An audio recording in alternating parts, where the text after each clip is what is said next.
आगे बढ़ के सुनी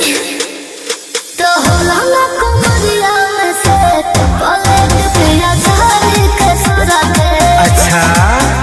कुछ देर करे आगे पलट पिया झाड़ी के सुरा के आओ पिन लगा दी।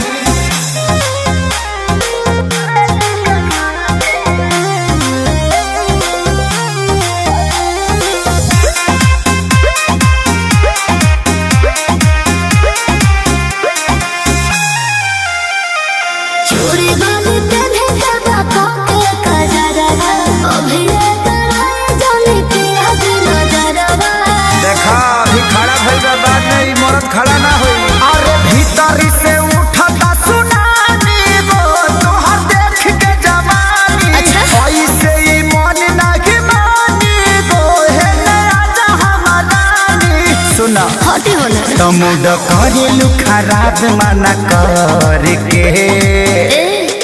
आओ तो होला ना कमरिया में से पलट पिया झाड़ी के सुरा के ना कुछ देर करे पलट पिया साड़ी के सुरा के ना तो साड़ी पका होई रे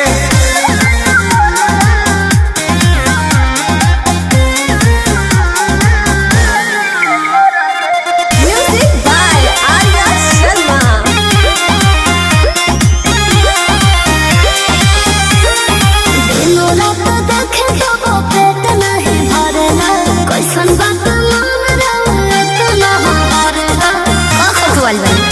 खरखटल बानी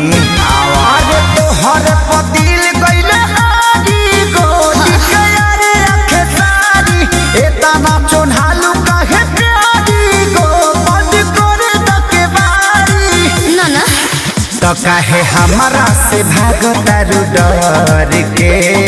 आओ ना ओहो ई तो